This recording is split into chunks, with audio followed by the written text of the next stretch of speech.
Okay, let's do another one of these no solutions questions. So remember, the big idea on these questions is the discriminant, using the part of the quadratic under the square root. That's the thing that's going to really save you time and energy on this question. It may be the only way you can do it. There may be some brute force methods, but this is definitely the best way. All right, so I'll read the question for you. X squared minus 34x plus c equals 0. In the given equation, c is a constant. The equation has no real solutions. If c is greater than n, what is the least possible value of n? Okay, so the first thing I would do is just think about, I wouldn't worry about the c and the n business for now. I'd just worry about, the phrase no real solutions and the equation that I have, right? So I can just use, for review, I'll write out the quadratic negative b plus minus square root b squared minus 4ac. It's a terrible looking 4ac, all over 2a. And the part under the square root is the part we care about, b squared minus 4ac. Now, if we wanted two solutions, we would want b squared minus 4ac to be positive. If we wanted one solution, we want b squared minus 4ac to be 0. If we want no solutions, we want b squared minus 4ac to be a negative value. To explain that, just one more time here, it has everything to do with the quadratic and this plus or minus and the square root, okay?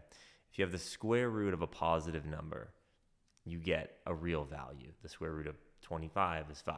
The square root of 26 is some ugly number just larger than 5. Any positive number, you can take the square root, you'll get a real value. By real, we mean any value that could be on a number line. And once you have that real value, you add or subtract that to the existing negative b, and then divide by 2a. That will give you two solutions, two different things, adding and subtracting that value. In the case of, square root of 25, you'd be adding or subtracting 5. If b squared minus 4ac is 0, then you're adding and subtracting the square root of 0, which the square root of 0 is 0. Adding and subtracting 0 doesn't change your underlying value. It's the same. So there's only one solution. If b squared minus 4ac is a negative number, we do not get a real value. And because we don't get a real value, we get an imaginary value, we can't get any real solutions. Okay, and that's the situation we want, no real solutions. So in other words, b squared minus 4ac is equal to a negative number. Another way of saying that is it's less than 0. If you're uncomfortable with using the greater and less than signs in algebra at like a high level, it's perfectly okay here to just write equals negative. But let's do some work with this as it currently exists. We know what b is, it's 34. So 34 squared, that's going to be fun. Minus 4 times a. A is this value of the 1. Let me back up and just make clear that we're taking all of this from the standard form of a parabola. And in doing that, I recognize a little mistake that I made right here, which is that b is not 34, but negative 34. It doesn't really matter in this case because it's going to get squared. But negative 34 for b, a is going to be a 1, and c is written as c.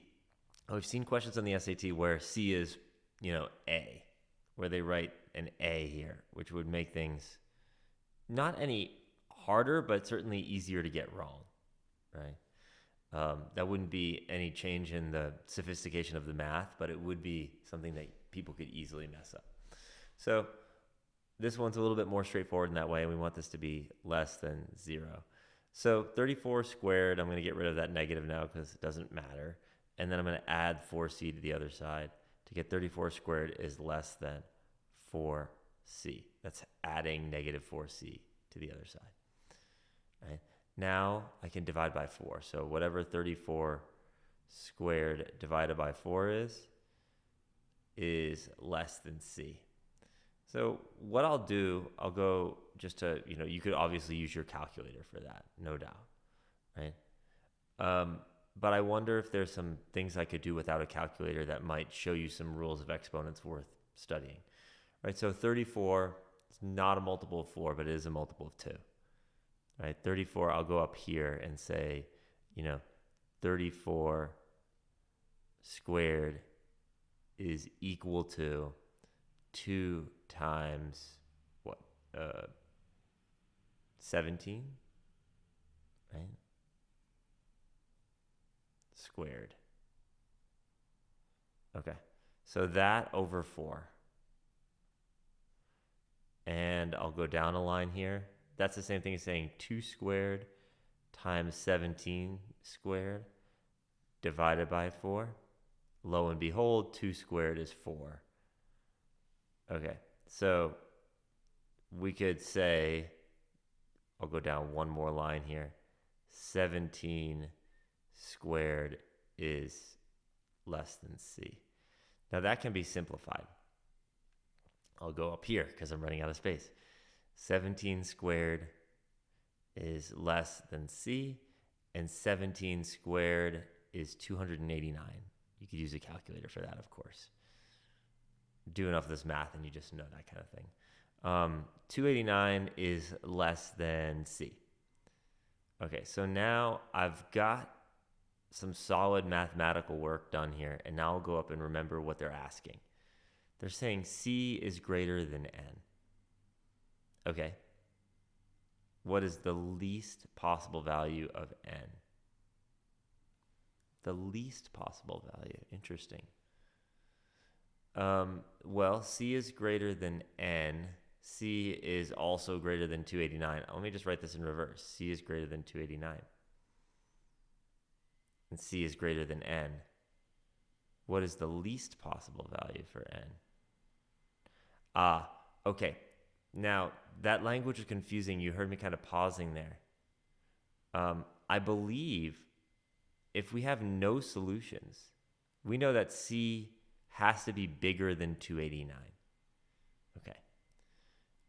And if C is anything less than 289, then we're in trouble, right? If C is 288, you would get, 34 squared minus 288 is going to give us, I think, 1.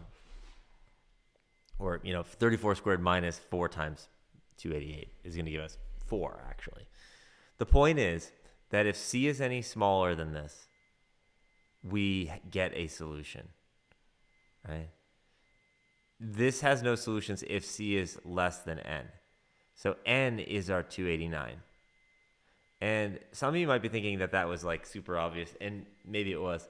I will say, however, that the lingering that I did over the language at the end is intentional, because I'm very used to the SAT asking some question just like this. We do the math, and then right at the end, the language is the difference between N equaling 290, N equaling 288, and N equaling what I think it is in this case, which is 289. Right? If C is greater than N, well, C has to be greater than 289. N is 289. But nevertheless, the point remains, which is on the SAT, the language can be the difference between right and wrong answers. I mean, that's always the case, but it's an emphasis on the SAT. So make sure you use that knowledge to your advantage and guard against mistakes by moving too quickly through the language and just thinking that's purely about computation. Okay. So look, there's tons of these questions on the test. This is precisely the same question. I shouldn't say precisely, but it's roughly the same question. Negative 16x squared minus 8x plus c equals 0. In this case, we want exactly one solution. So we're talking about the discriminant again, and we're saying b squared minus 4ac in standard form has to equal 0 to get one solution. And you can review from the last question about that. I won't belabor the point. Now you can just plug these values in. Negative 8 is the b value. Minus 4 times 16, or negative 16 as the a value. And then our c value. The danger here has everything to do with signs. 64 for negative 8 squared. This is going to be positive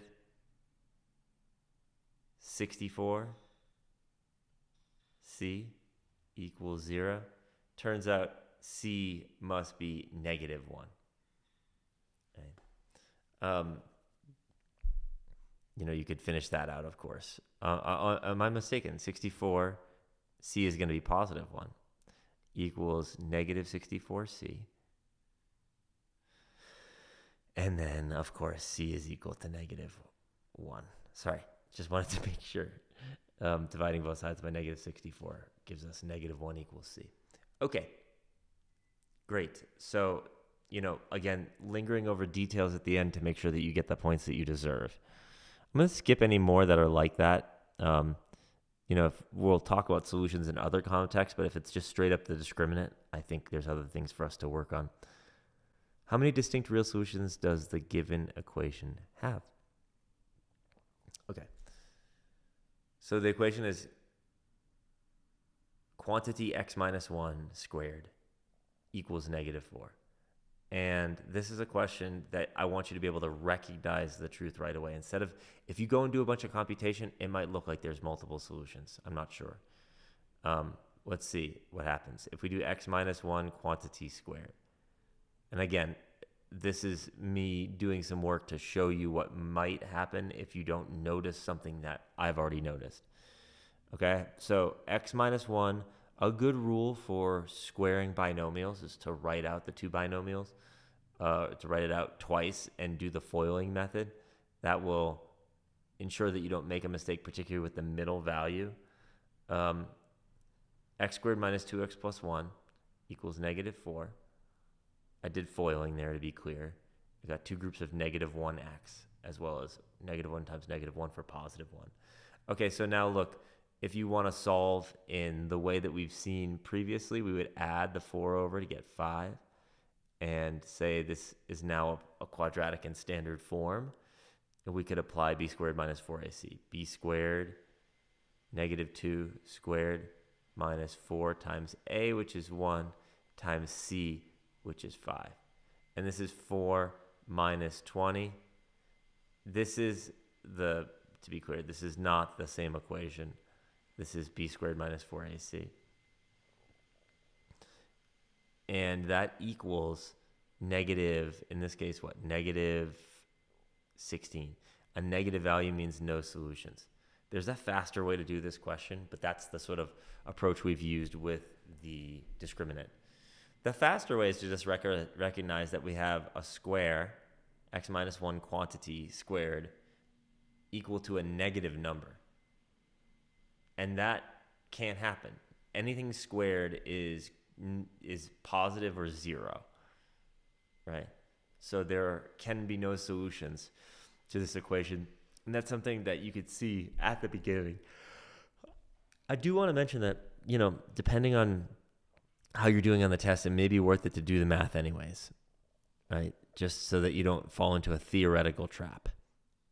This one says there's two solutions, and they want the value of y1 plus y2. Okay, so just a slightly different presentation than we may be used to.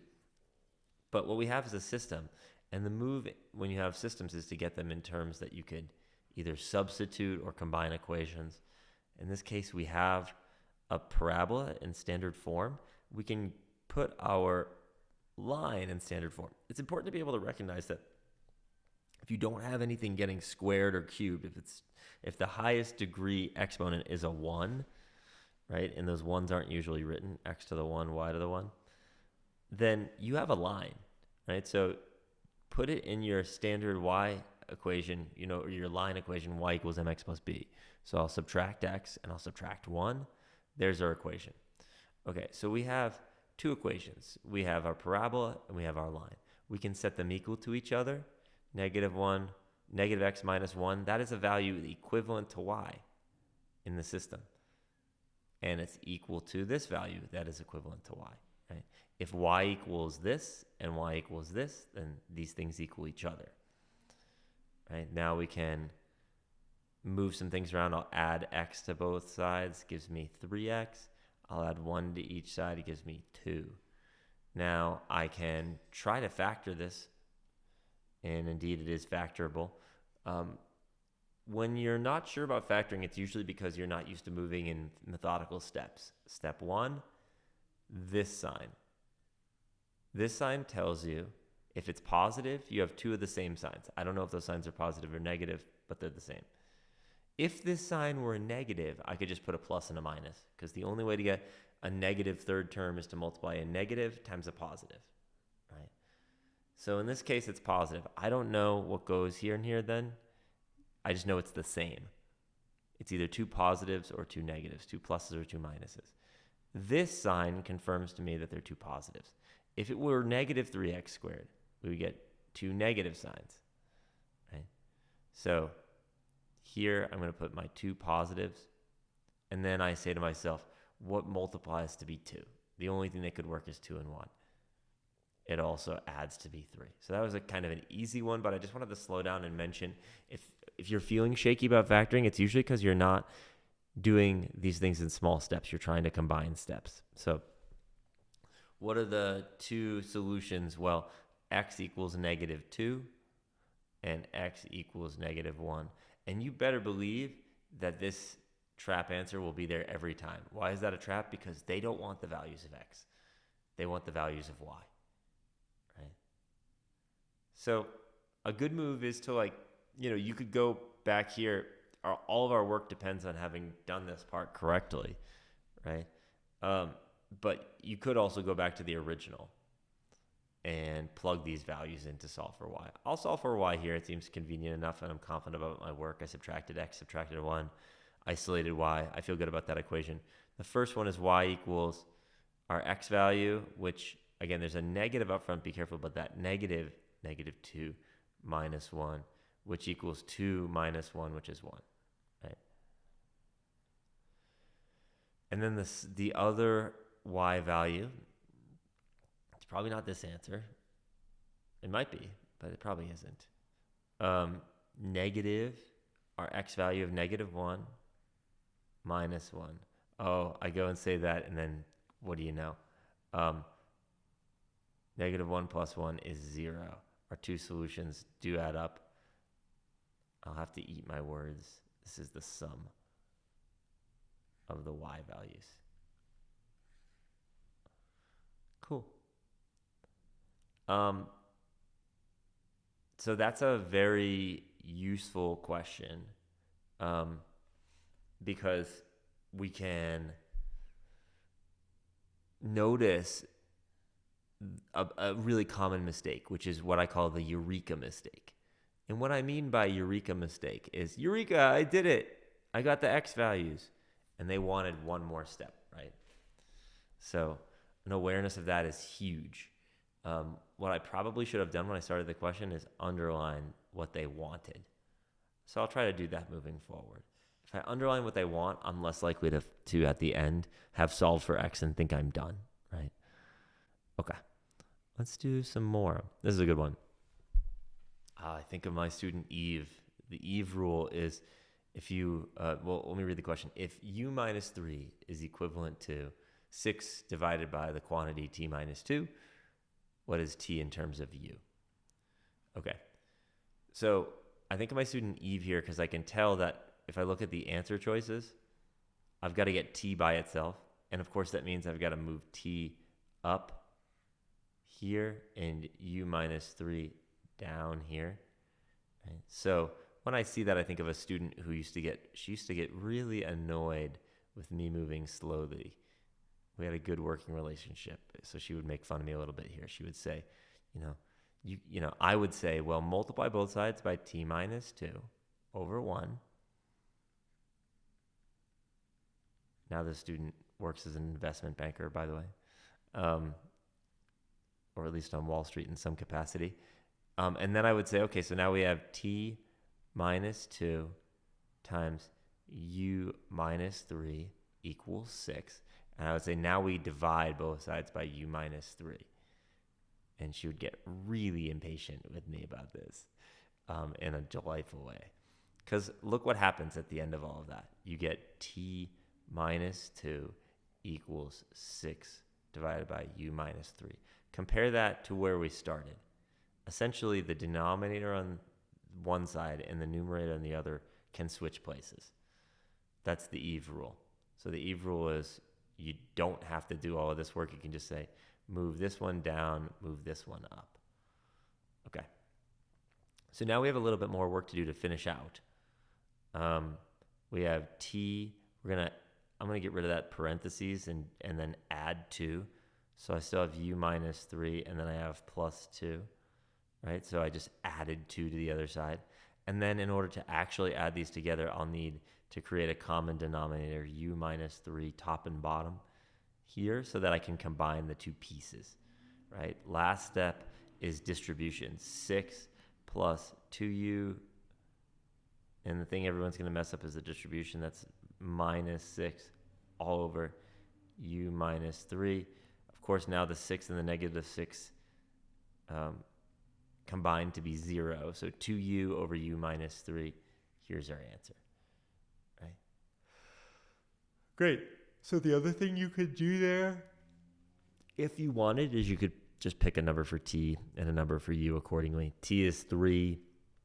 That makes, you would have 6 over 1 equals u minus 3, and u would equal 9. You could do that. I didn't think you needed to there. I use that strategy when it seems like the math is going to be otherwise really complicated. I'll skip another one of those solution questions because we've done these. We've done a bunch of these. This is an important part of the test. But let's move on. All right. So we have an interesting equation here. X squared divided by the square root of the quantity x squared minus c squared equals c squared divided by the square root of the quantity x squared minus c squared plus 39. It's harder to say than it is to read. In the given equation, c is a positive constant. Which of the following is the solution, one of the solutions to the given equation? Okay. So the first thing I want you to notice is the presence of a difference of squares, x squared minus c squared, which factors to x plus c times x minus c. So I'm thinking about that as I do the work. The next thing I want you to notice is that, you may be drawn towards creating a common denominator on the right side. You could certainly do that, and it's not even the worst thing. However, I might be drawn to subtracting this piece over to avoid having to create a common denominator. So I could say, give myself some space, x squared over square root of x squared minus c squared.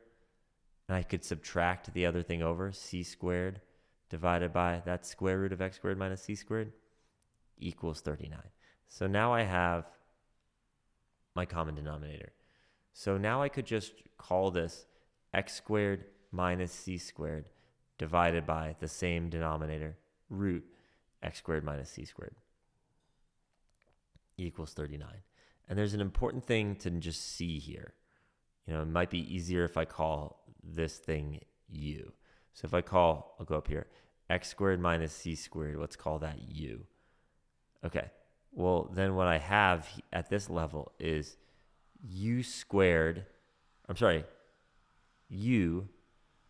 divided by the square root of u.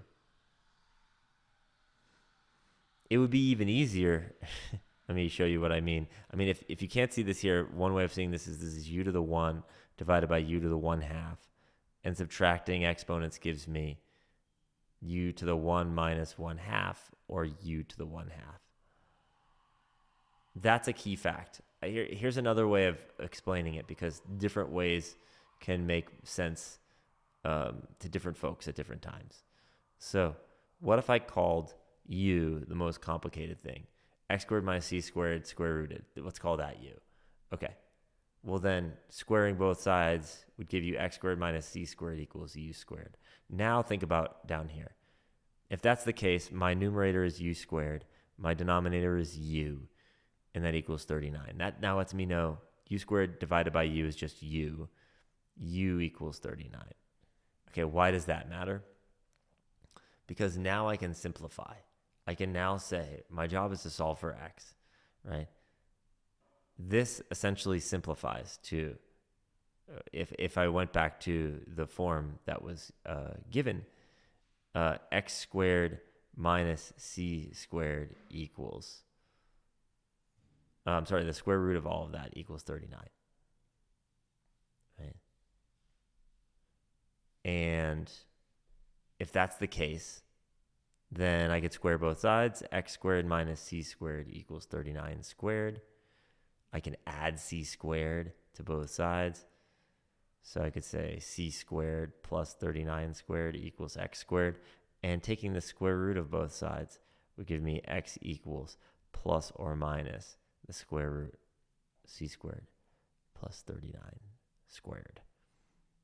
Okay, so one of our solutions is the minus version there. Why is it plus or minus? Well, when you take the square root of something that's been squared, we don't know if that original thing, in this case x, if it was a negative value that got squared, when it gets squared, it becomes positive. So we don't know if it's the negative one that got squared and the sign changed, or if it was the original positive one. In other words, if x is like negative 3, x squared is 9.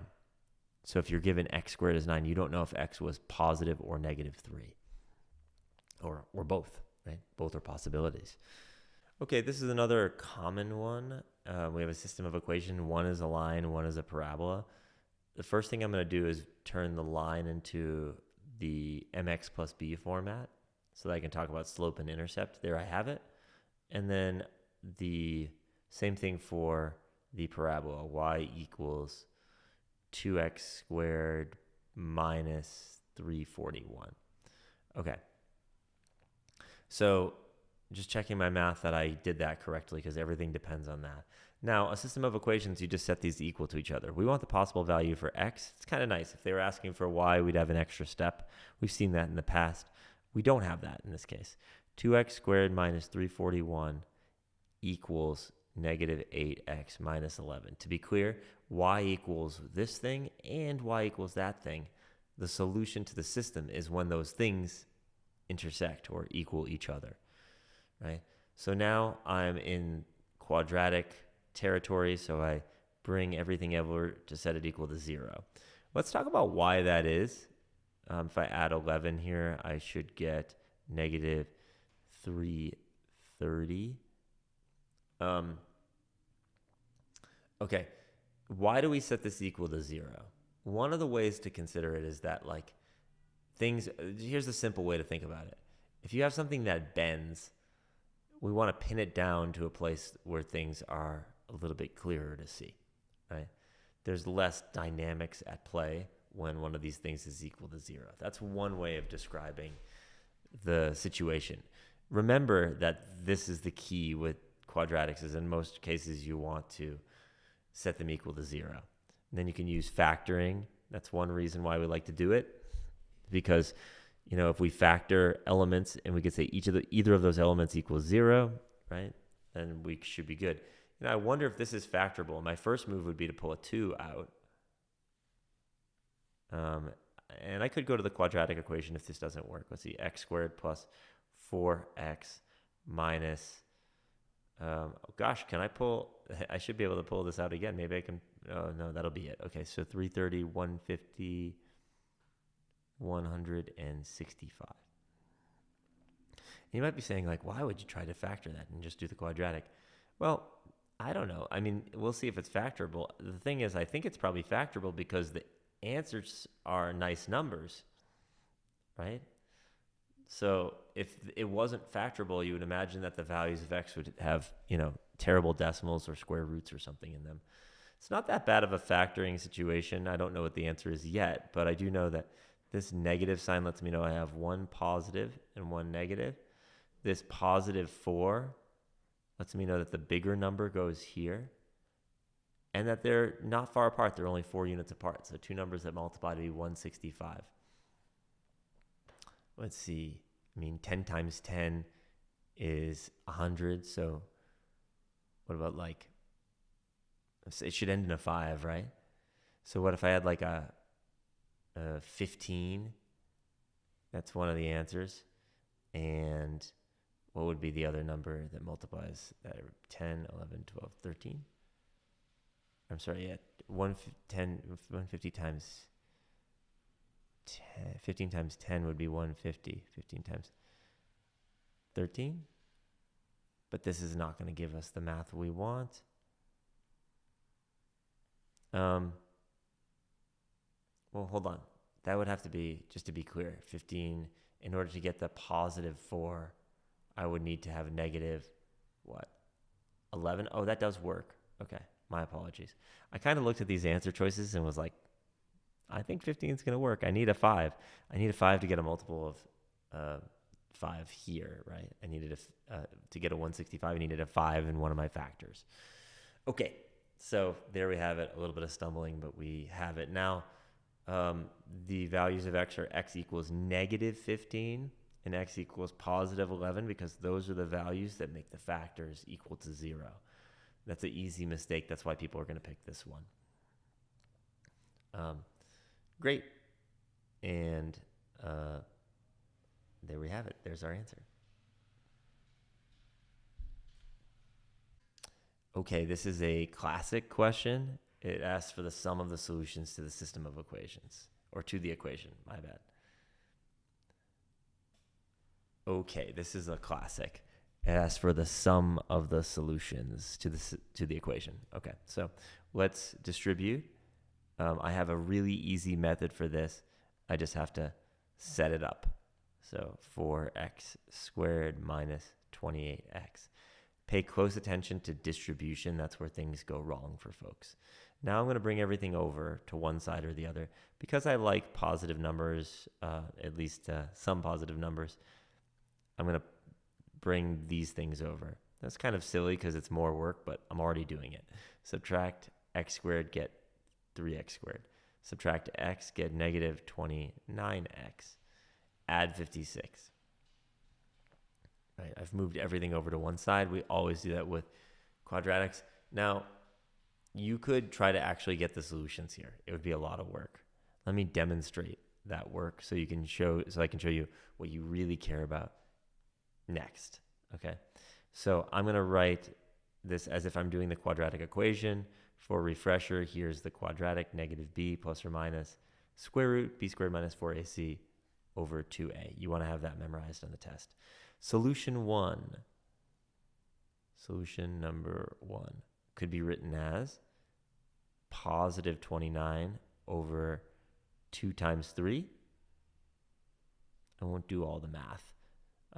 Plus the square root of b squared, which is going to be some horrible number, 29. I know it's negative 29, but it's going to get squared, so it doesn't matter.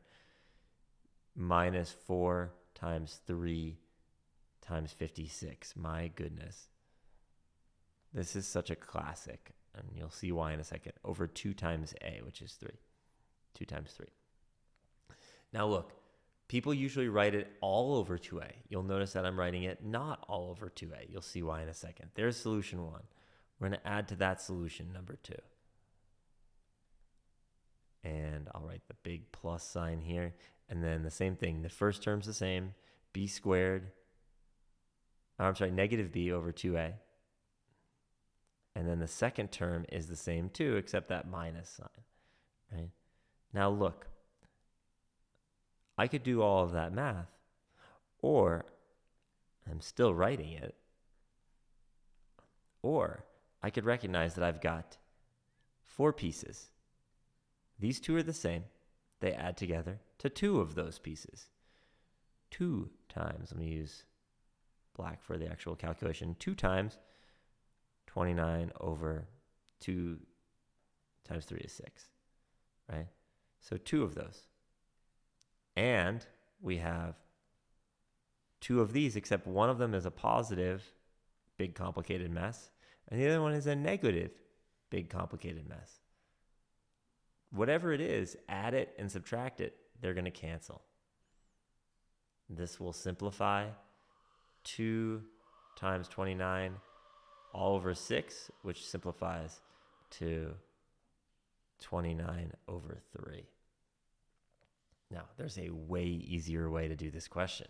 If you look back at the beginning and you think about what we did, we got 2 of these. We didn't worry about this because we added it and subtracted it. 2 of these. Well, what's one of those? In this case, negative b is positive 29 over 2a, which would be 3 times 2. But then if we're getting 2 of these, right, you could say we're getting 2b negative b. So I'll write 2 times negative b over 2a. Look what happens. The 2's go away. It's just negative b over a is the sum of the solutions. Think about how much time that saves you on the test. Negative b over 2a. Positive 29. Not negative 29, but positive 29 over the a value of 3. So I knew that answer as soon as I set it up in standard form, right? So saves you a lot of time and energy. People will stumble because they'll, sort of think factors mean solutions only if it's set equal to 0. So it's not like you can say, if you make x plus 1 a 0 or x minus 7 a 0, then you've got a solution. Not the case. But negative b over a, the sum of the solutions, that's a huge thing. It can save you a lot of time and energy. Okay, here's an interesting question. X minus 29 equals the factor x minus a times the factor x minus 29. Now, you could expand this out and do a bunch of calculation, or you could pick a number for a and make your life easy. So let's do that. They obviously want us to notice some sort of a pattern here, right? So let's say, let's make a equal 30. Let's make it kind of random. Let's make it 40. That way it doesn't feel like a special circumstance. I almost made it 31, but I'm seeing this plus 1 here, and I'm like, I don't want to get into a special scenario. So x minus 40 times x minus 29. So what are the solutions to this equation? Well, there's 2 as far as I can tell. One of the reasons I know it's 2 is because this is a quadratic, right? If you were to expand this out, you'd get x squared, you'd get negative 40x, negative 29x, and the product of 40 times 29, which I don't care what that is. That's a parabola, right? This is a line, right? You could think about this as y equals x minus 29, and this as y equals, the parabola that we just talked about. For that reason, there's no way you're getting 3 solutions. You're either getting 1, 2, or 0. If you think about a parabola, and a line, they either never touch, or they touch twice, or they barely touch once or something, right? So it's not possible for there to be 3 solutions. And instead of expanding this out, if I see x minus 29 equals x minus 40, my random number for a, times x minus 29, the first thing that becomes clear is if x equals 29, which is one of our options, and we could think about it, you'd get, this one would be 0. This would be 29 minus 40, whatever that is, times, I know I could figure that out, but who cares? This is 0 as well. So 29 is definitely a solution. Cross off something that says it's not. And that leaves us with B, which is saying that A is a solution, and C, which is saying that A plus 1 is a solution. You could just try this. A we called 40, right? Let's see what happens when x equals 40. When x equals 40, we get 40 minus 29, which now I will do that math. That's 11, equals 40 minus 40, which is 0, times 40 minus 29, which is 11. And that doesn't work. 11 doesn't equal 0 times 11. So no. We're out of options, so we can pick C if we like now. We could also prove it. If x equals 1 bigger than our a value, remember our a value is 40, then x is 41. Let's see what happens there. X minus 29 would be, so 41 minus 29 is 12. That equals now, this would be what, 1, right? Let me do this math out and be a better teacher here. Oops. Okay, so if, I remember we had written this before, but A is equal to 40. Okay, so this would be 40. We've crossed that off. Now we're trying 41. So if x is 41, and by the way, that's the idea of a solution, is a value of x, right? So we would be saying 41 minus 29 equals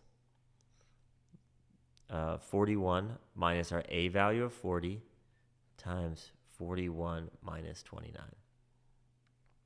This is 12, this is 1, and this is 12. 12, of course, does equal 12 times 1. So we've proven the second Roman numeral C is the right answer. The key is like recognizing that I don't want to do a crazy calculation with tons of distribution. I don't want to make that work super hard on myself, right? So picking a number was the easiest thing to do for A equaling, some random number like 40, not too hard to work with. All right, this is a great one. Y equals 2x squared minus 21x plus 64, and y equals 3x plus a. In the given system of equations, a is a constant. The graph of the equation and the given system intersect at one point. Let me try reading that one more time. No. All right, this is a really good one. Y equals 2x squared minus 21x plus 64, and y equals 3x plus a. In the given system of equations, a is a constant. The graphs of the equations intersect at exactly one point. In the xy plane, what is the value of x? Okay, so we've got two equations in terms of y, right? So what we can do is set these equations equal to each other. If y equals this thing and that thing, those things must equal each other when we have a solution. So 2x squared minus 21x plus 64 equals 3x plus a. That's key, knowing to set these equal to each other. Okay? To find the solution for anything with a squared, we're going to get it into most likely the standard form of a quadratic. So 2x squared, we'll subtract 3x and get negative 24x, and we'll subtract a and get 64 minus a equals 0. And here's the key. In the standard form of a parabola, ax squared plus bx plus c. Our c value is this whole thing, and it has an a in it, which is really weird, right? So we're going to be using the discriminant. So that's the part of the square root, or the part of the quadratic equation under the square root, right? That's the part we care about. You've heard me talk about this on other questions, but if this is positive, you have two solutions. If it's 0, you have one solution. And if it's negative, you have 0 solutions. That's because we have the square root here. If it's negative, a negative square root, there's no real values. If it's 0, adding and subtracting 0 gives us, nothing. Nothing different, right? So you would only get one solution if this were 0. I'll write it out just so that we're clear. 2 solutions, 1 solution, 0 solutions. Okay, and what we care about is intersecting at exactly one point. An intersection is a solution, okay? So now we can just think just about b squared minus 4ac.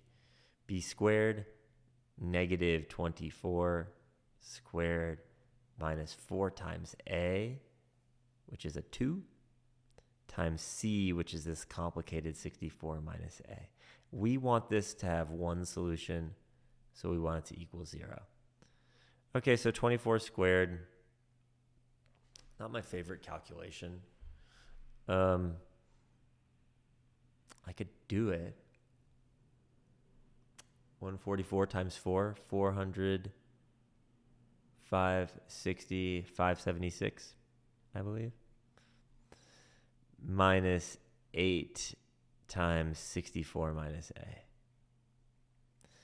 576, and then 8 times 64 is 512 plus 8a equals 0. By the way, I should mention, we're not looking just for a. We're looking for x at the end, right? So that's kind of an interesting point. We're going to go solve for c, and then we're going to have to go solve for x in that scenario. So continuing on here, 576 minus 512 is 500 and, it's just 64. Just 64 plus 8a equals 0. So then 64 is negative 8a, and negative 8 is equal to a. Okay, so we've got that value here. negative 8. Okay, so now that we know that, let's recognize that we're not looking for A, we're looking for X. Which, as I think back about this, I realized that I didn't even have to do that work. That's why I'm laughing. What I had to do was recognize that in order for there to be intersected exactly one point, then I could presume that this discriminant is equal to 0, and I could focus on the outside. Negative b over 2a, not for the original, but for this graph. And negative b is just 24, and then over 2a, which is just 2 times 2, or 4. This is equal to 6. There's our answer, right? So it's good to be able to do the discriminant. It didn't take me too long. Hopefully I would be doing well on other questions in terms of efficiency to do that question. But there was a theoretical concept that could have saved me some time there, right? I thought I needed to go find that value of a, and I was sort of caught up in the fact that the a in our problem, 3x plus a, was not the a of standard form of a parabola, right? So I did a bunch of work, but then, look, I did save myself from having to do all of the work, because one extra step would have been literally plugging that value of a back in, maybe here, right? Having put in positive, I know it was a negative 8, so it was 64 minus a turns into a positive 8. Then what? Going back and doing all this math to recognize all I had done was make this equal 0, which is what I had done, right? So it would be a bunch of extra work to do that. Really what we care about. After that equals 0, it's just negative b over 2a. And the point was, if they told us it intersected at one point, I should have known that this was going to equal 0. Right? So negative b over 2a, 6. Right? Also known as the vertex of not the original parabola, but of this parabola here. Great question. Really, really great question. Okay, a really good one. One of their favorite concepts, the sum of solutions. And if you've seen other questions, you may be ready to just crush this one. I'll remind you of the general game here. But first, I'll read the question. 64x squared minus the quantity 16a plus 4b times x plus ab equals 0. In the given equation, a and b are constants, positive constants. The sum of the solutions to the given equations is k times the quantity 4a plus b, where k is a constant. What is the value of k? Really good question. There's so much here. The fact that they're using a's and b's in a non-traditional way. Remember standard form, ax squared plus bx plus c equals 0. The other thing is the sum of the solutions, which we should memorize. It comes from the quadratic. Think of solution 1 as negative b over 2a plus the rest of the quadratic over 2a, and solution 2 as negative b over 2a minus that same amount over 2a. Well then, whatever this mess of a square root is, we're adding and subtracting it so it cancels, and these two things would add up to negative 2b over 2a. The 2's go away. Negative b over a. That's the sum of your solutions, and I want you to know that so that you don't have to do the extra work. So in this case, negative b is just going to be positive 16a plus 4b, right? This piece. Negative this, right? Okay. So all over 2a, which is 2 times 64. Okay, the parentheses are to show you my pieces. That's negative b. Oh, I made a mistake. We don't care about 2a, right? Backing up so you can see why. Look, the sum of the solutions is negative b over a. So negative b would be positive 16a plus 4b, and a would be 64. Now, what do they want us to do? They want us to get this 16a plus 4b, they want us to factor it such that it looks like 4a plus b. We can do that, right? We can pull a 4 out, right? 4 times 4a plus b. That equals the same thing. It's over 64. Now the trap is not recognizing that we still have that our k value is 4 over 64, right? Since this whole thing equals k times 4a plus b, k is 4 over 64, which reduces to 1/16.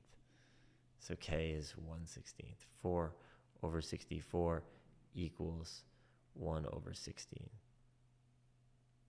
So there's our k value. It's a good question. All right, this is a really good question. 4x squared divided by x squared minus 9 minus 2x divided by x plus 3 equals 1 over x minus 3. What value of x satisfies the equation above? You could jump into all sorts of calculations here using the quadratic. The first thing to recognize is that these are all the possible values for x, and we might as well use them. At least use them so far as to say, if you put a -3 in here, you're going to get an undefined denominator, or a 0 for a denominator, which is undefined. Same thing here. You'll get a 0 if you put a +3 in here. That creates an undefined situation. They both create an undefined situation with x squared minus 9, right? So we can cross those off. And now we know the answer is either -1/2 or +1/2. It's really debatable whether you want to do the calculation here, just plugging these in, or do the quadratic. Either one's cool. Let's just, because I'm sure that you could just plug the number 1/2 in and do the work, let me show you how to do it using some actual algebra. We would need a common denominator. So 4x squared is divided by the difference of squares, x squared minus 9. The difference of squares is such a huge part of this test. We're going to create a common denominator by taking x plus 3 as the denominator and multiplying it by x minus 3. Those are the conjugates that give us the difference of squares, right? And then here, we're going to have 1 over x minus 3. We'll multiply top and bottom by x plus 3 for the same reasons, to get a common denominator. At that point, our denominators are all x squared minus 9. Numerator 4x squared minus, this is dangerous, that minus sign, 2x squared minus 6x. And this equals x plus 3. Distribution is a huge thing that people can mess up. This is 4x squared minus 2x squared plus 6x equals x plus 3. Combine some terms, 2x squared plus 6x equals x plus 3. We could try to do some, let's move some stuff over. 2x squared plus 5x after subtracting the x minus 3 equals 0. And what we could do now is just use the quadratic equation to solve, right? Or you could try to do some factoring. I mean, you know one of them is going to work out to be 1/2, 2x, x, right? So using the answer choices, recognizing that one of these is going to factor nicely. I don't need to do the quadratic. Look, now I have to figure out which one goes where. I could try 1/2 here. There's only a few options. Either 1/2 goes here, and then this is a 10. I'm sorry, my bad. This would be a 6 to get the 3, 1/2 times 6. And then figuring out, oh, that's not going to work because if I get 1/2 x and then 12x, that's not going to work. But now I can see the 1/2 counteracts with the 2. Put a 1/2 here and a 6 here. That will work. We'll get 6x. We'll get -1x for 5x. We'll also get -3 when we multiply 6 times -1/2. So the two values of x are x equals -3, which is an extraneous solution. We already said why, because it creates an undefined scenario in the denominator, and x equals +1/2. Cool. So notice, I think there's a big trap waiting for us if we didn't take care of these answers at the beginning. Really important point, right? So use the answer choices early to get rid of answers that might later seem tempting, but at first glance are clearly wrong. If you don't engage with the answers, you don't give yourself a chance to do that. All right, last question in our set. In the xy plane, the graph of the equation y equals negative x squared plus 9x minus 100 intersects the line y equals c at exactly 1 point. What is the value of c? Okay, so the normal thing to do here is to set these equations equal to each other. C equals negative x squared plus 9x minus 100. That's a normal thing to do. And then you would move the c over. Negative x squared plus 9x minus 100 minus c. And the tricky thing here is to recognize that in the standard form, ax squared plus bx plus c, our c value is actually this entire piece. Right?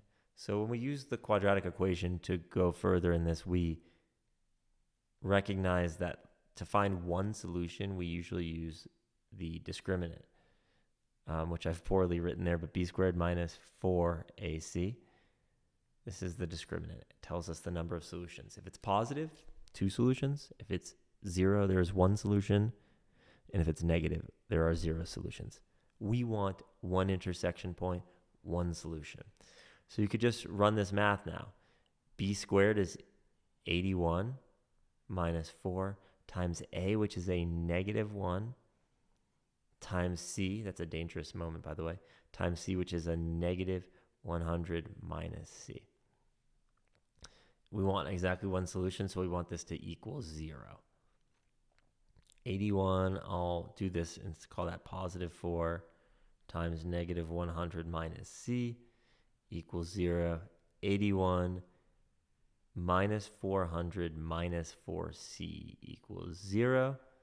This is negative 319 equals 4C, and C would be answer choice C, negative 319 over 4.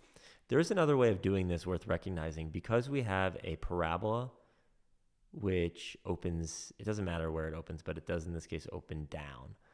But however the parabola opens, the line y equals c is horizontal, so the only place it can cross it just once is at the vertex. It can't, if it's lower than that, it crosses twice. If it's higher, it crosses 0 times.